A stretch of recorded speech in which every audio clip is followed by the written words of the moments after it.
Des camps des réfugiés en Éthiopie à la clôture du défilé Chanel, aujourd'hui vous allez découvrir le parcours exceptionnel d'Awar Ojang.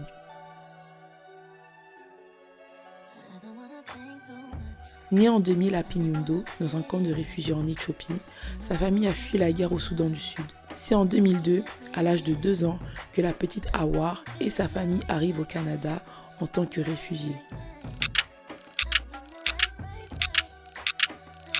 Elle a passé une partie de son enfance à Moose Jaw, une municipalité dans la province du Saskatchewan, avant de déménager à Calgary dans la province d'Alberta à l'âge de 14 ans. Calme, passionnée et accueillante, Awar Ojang n'imaginait pas sa vie sur les podiums. Avant de se lancer dans le mannequinat, elle étudiait les sciences de la santé. Elle avait pour projet d'avoir une carrière dans le domaine médical. C'est Kelly Strait, un agent de renom dans l'univers de la mode, qui l'a repérée alors qu'elle travaillait chez Old Navy, une célèbre enseigne de vêtements en Amérique du Nord. 2019 marque un tournant dans la vie de la jeune femme parce que c'est à ce moment que sa carrière devient internationale.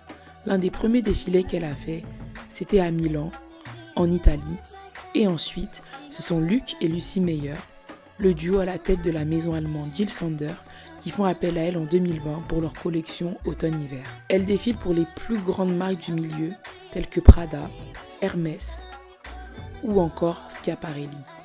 Ce qui fait le charme d'Awar, c'est sa prestance et son aisance sur le podium.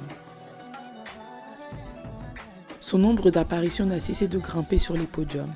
En 2025, la jeune mannequin canadienne a réalisé plus de 60 défilés pour les plus grands noms de la mode. Le 6 octobre 2025, elle entre dans l'histoire au Grand Palais à Paris en devenant la 3e mannequin noire à clôturer un défilé Chanel.